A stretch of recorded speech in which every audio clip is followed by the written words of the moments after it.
Hello, Gary Champion, Psychic Medium once again. I began thinking this morning, how do these politicians get to be such terrible people? How do they get that way? I sort of imagine that at one point, maybe in high school, they ran for class president and then they moved on to some municipality, some board, city board or something, and ran for that. But in a high school thing, you're always in contact with people. You go to school with them, you see them every day. They don't like something you're doing as president, they're going to tell you. So you have a close contact, sort of a give and take there. It doesn't mean you have to listen to them, but most people do at that age. You get on a city planning board or something, and you're sitting around the table with these people all the time, and they're pretty quick to point out things they don't like about what you're doing, critical, maybe even voicing their opinion. So you listen to them.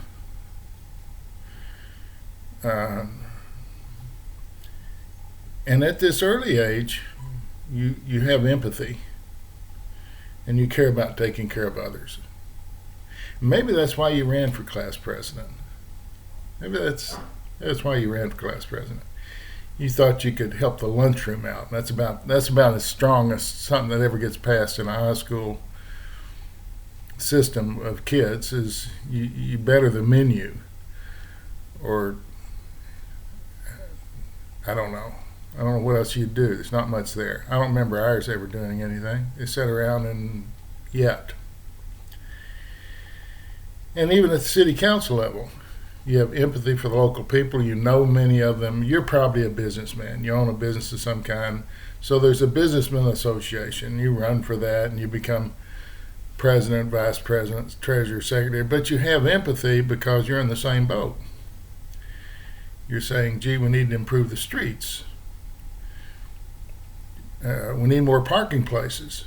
These are things that would make a difference in a city, and you care about people being able to get their customers into their store without parking places they can't.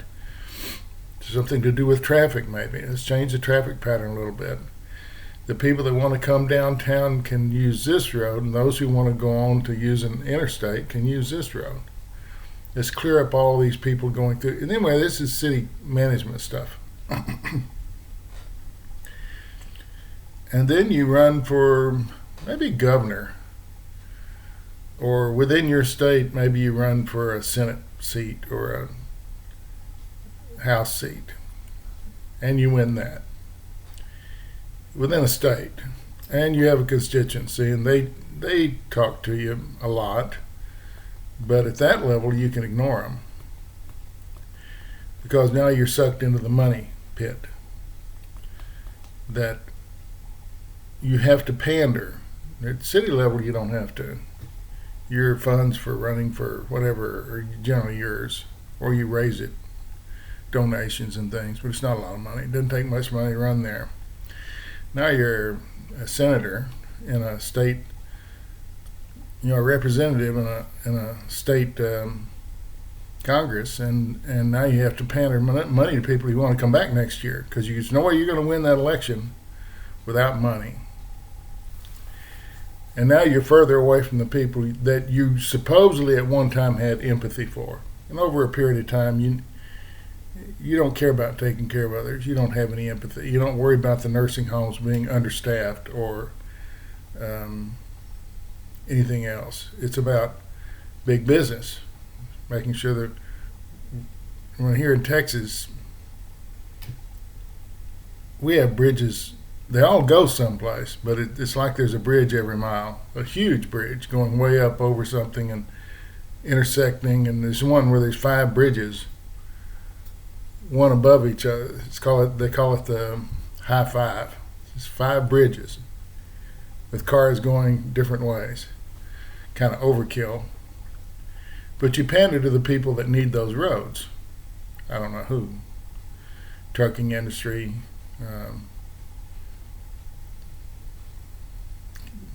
couldn't imagine who it would be. But you take their money, you run again, you win again. Now you're further away from the people you cared about, that you took a little money out of your pocket and ran for an office. Now you have to constantly prime this engine every year, really year round. Most of these guys aren't doing work for the state. They're fundraising. They're all fundraising.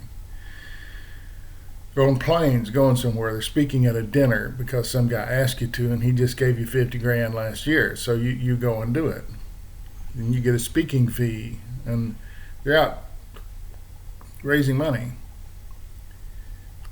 And then you decide for the big one. You're gonna run for president. Enough people have whispered in your ear that the year is right for you to run. And now you don't really don't give a damn about anybody. It's all about big money and big politics. And now it's international. Now you're dealing with international people, and those people are good at slipping you money in an envelope, brown manila envelope, that you don't have to report, to do them a little favor. That's why all those lobbyists live in Washington, D.C. They're lobbyists. They sit out in the lobby. As soon as your door opens, they're in there saying they want to pitch something and want to do something, and the door closes and they hand you a wad of money, and you say, okay, I'll lessen the restrictions on Saudi Arabia because I'll find some reason. Doesn't even matter why we're doing it, but I got this wad of cash and I'll be back next year. You come in with another wad of cash, I'll be here the next year. Now we're talking millions and millions, $100 million, $200 million. There's no way of even knowing. And now you just don't care about anybody at all. It's all about you. We're number one. We're number one. And you start to believe it, that you're actually important, and really you're no more important than that guy that ran for high school council. You're a puzzle of a big piece of machinery. But you're just one piece. But you tend to think that you're more than that. If you don't get your way, you start screwing with people. You start taking away their stuff. Anyway, I had this thought this morning about maybe these are just someone off the high school debate team that won president of the student council and liked helping people. And somewhere along the line, you got lost. Then I realized that wasn't true. These guys have always been assholes. And now we're stuck with them. I hope we vote this guy out that we've got here in Texas. He's a real downer. I don't see anything he says that I'm interested in. We got a new guy here, Beto O'Rourke. I think he got involved in politics the last 4 years ago or something. Ran for something else. I don't remember what it was, but they were talking about him as a presidential candidate. But this guy that I don't like, that lives next door to me, if he were running for, or the guy up the street that beats dogs that you just hate, well, it's actually a woman who beats her dog, you can't seem to stop her, I'd vote for her for governor or anything rather than this guy. He's so unreal. His reality is his give-a-damn's broken. His give-a-damn's broken. Just heard that from the other side. I think maybe we could buy him a new give-a-damn. Is there a rehab for give-a-damn? The Give-A-Damn Rehab Center, where we make you care again. We give you a shot of empathy. I don't know, maybe we send you to prison for a few years till you suffer, and then you have empathy for the people around you. Is there a cure for assholedom? Is there an empathy-giving drug? Maybe we need that vaccine as much as we have the COVID vaccine. Is there a give-a-damn drug? That'd be a good name for it. You sure you want to do this? You want to give a damn again? Because you're a real asshole now. And you seem successful. You're just crushing it. Taking away the rights of people left and right. People you don't even know, but you know you don't care about them because the color of their skin is different than yours. You sure you want this shot? And if they get the shot, then they revert back to what they once were as a child, and they get unelected because we don't like anybody other than an asshole at the top. Biden seems okay. He doesn't seem to be an asshole. But our governor is. He's an A number one first class asshole.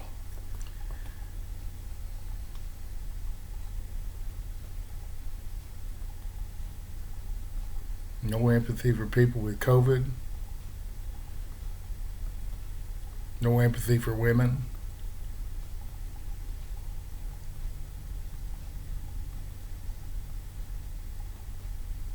Because he thinks he knows better, and he doesn't. That's why he's just one cog in the government, but he seems to have a lot of power. Seems to be screwing up a lot of people's lives. Anyway, I'll put Fauci on it. I'll call Fauci. I've got a Fauci hotline here somewhere. I'll dial. Yeah, there it is. Yeah, there's my Fauci hotline. I'll call him and say, we need to give a damn vaccine. Could you hurry up the research on that? And if we can slip him a shot of that, maybe after he's asleep or after he's fired 400,000 people or injured a bunch of people or kicked them out of the country. And when we're dying for labor here, we need people to work, and we're kicking one group of people out that do know how to work.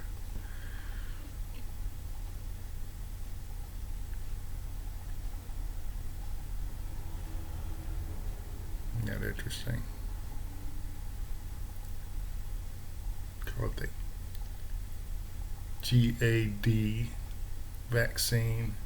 GAD 2021. Oh no, GAD 21. That's much better. GAD 21. People around the world will be waking up their leaders. They said that Kim Jong-un with the screwed up haircut, people like that, and giving him that shot. And he goes, oh my gosh, we've got to grow some food for our people. Look how skinny they are. Ooh.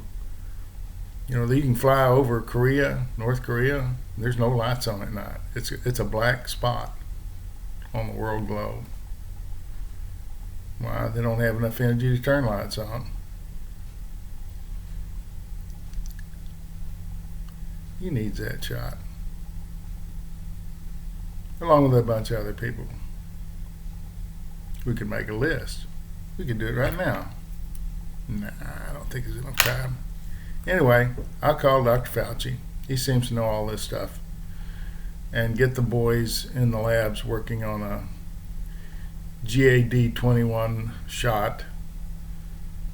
And I'll have no fear of taking it.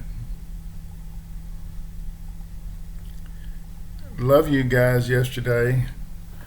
We had a wonderful healing session. We have a little motto on that channel, the healing part. Everyone counts and no one counts. It's pretty good. And we were healing one person. In the back of my mind, I know someone right at the very beginning was wanting us to do something. And we only usually just do one. It's exhausting to do one.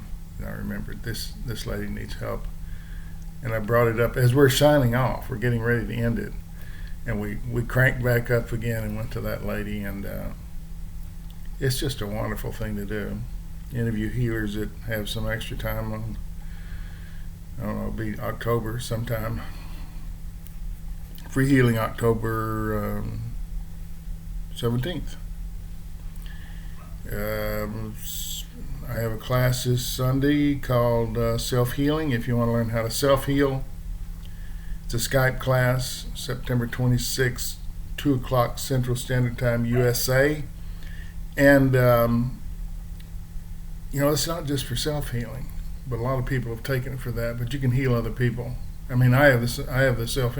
I started off with self healing, and was real successful with it, and healing myself, and moved on to do it for other people who come by proximity. So it can be used for any kind of healing. If you're a mother with a sick child, here's your chance. Take the class, apply it.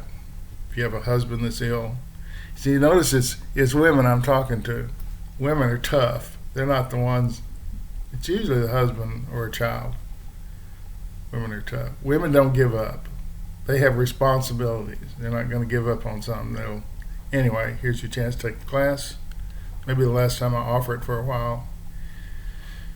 It's been popular, but there's not very many people in it this time. So September 26th, self-healing Skype class. Go to the www.garychampion.com and register for it. And October 3rd, we have a virtual gallery readings class, Skype. And then some free readings, free healing.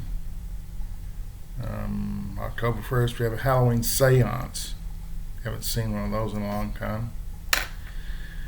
Bunny and I'll be there in our costumes. No fear, no regret, no anger. Thanks for watching.